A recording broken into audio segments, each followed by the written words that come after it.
Hello everyone म आज conditional सेन्टेन्सको part 2 लिएर आइसकेको छु।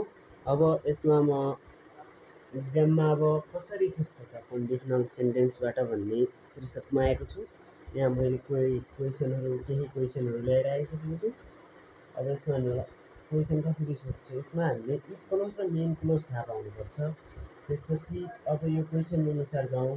के सोधिएको छ, if you were nature enjoy you dot behave decently among your relatives. Insert the right equivalent. अब यसमा राइट इक्वलोट भर्न भनेको छ। अब हामीले यसमा इक्वलोट भन्नु पर्ने हुन्छ र यसमा यसमा अब माथि इक्वलोट यु वेयर मेथड इन्भर्स भनेको जस्तो अब यो सिम्पल पास्ट हो। त्यही भएर अब सिम्पल पास्ट छ भने अब इक्वलोटमा सिम्पल पास्ट छ भने हामीले यहाँ पनि इक्वलोटमा के छ, सिम्पल पास्ट छ भने के लगाउने, उट प्लस भिएन हो। अब हामीले सिम्पल्ली बुझ्न सक्छौँ। यहाँ उट प्लस भिवान छ भने यसमा अब हाम्रो के हुन्छ, उट हुन्छ। उटपछि डब्लुएमआइडी उट बिहेभ हुन्छ, उट बिहेभ हुन्छ।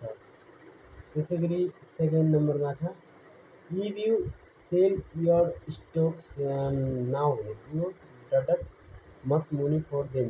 अब नट र गेटको युज गर्नुपर्ने हुन्छ। हामीले अगाडि सेल भनेको यो भिवान हो, सिम्पल प्रेजेन्ट यसमा नि। अब हामीले सिम्पल प्रेजेन्ट भनेको कारणले अब हाम्रो सिम्पल प्रेजेन्ट छ भने यो ध्रुव सत्य कुरा होइन। त्यही भएर यसमा के सोधियो, फर्स्ट कन्डिसनमा simple past subject plus will plus V one plus subject. अब हामीले subject plus will plus V one भनेको कारणले अब हाम्रो यसमा के हुन्छ भने अब यु विल हुन्छ, विल नट गेट हुन्छ, त्यसै गरी थर्ड नम्बरमा if he had not been wearing helmet भनेको छ। यो इक्वल छ। अब मेन कलरमा भने हि डट स्योरली इन्जर्ड भनेको छ। अब हि ह्याड नट बिन भनेको यो हाम्रो पास्ट पर्फेक्ट हो। यहाँ हेर्नु होला, रुल्समा हाम्रो के भनेको छ, पास्ट पर्फेक्टमा के हुन्छ, वुड ह्याभ प्लस V3 हुन्छ। अब हामी सिम्पल्ली यसमा नै के हुन्छ कि हि वुड ह्याभ। अब बीको युज गर भनेको छ। यो बी छ नि, यसको बीको ठाउँमा अब बीको V3 बिन हुन्छ हो। यति नै हो कि यसमा त्यति हार्ड छैन। फोर्थ नम्बर छ a lot of people would lose job भनेको छ। त्यसपछि जब if the factory did close डाउनको प्रयोग गर्नुपर्ने हुन्छ। त्यसपछि यहाँ अगाडि मेन क्लोज दिएको छ भने पछाडि खाली ठाउँमा हामीले इफ क्लोज भन्नुपर्ने हुन्छ। माथि के भने a lot of people would lose job भनेको छ, वुड प्लस भिवान छ। अब मेन क्लोजमा वुड प्लस भिवान छ भने हामीले के लगाउनु पर्छ, यो वुड प्लस भिवान छ। अब हामीले इफ क्लोज बनाउनु पर्ने भएको कारणले सिम्पल पास्ट प्रयोग गर्नुपर्ने हुन्छ। यहाँ simple past clause CLOSED close DOWN हुन्छ है। अब त्यसपछि अर्को छ if we did help earlier we could have saved his life. अब यसमा फाइन्ड भन्नुपर्ने हुन्छ। अब यहाँ वी कुड ह्याभ सेभ्ड भनेको छ। अब हामीले मेन क्लोज दिएको छ। अब यसमा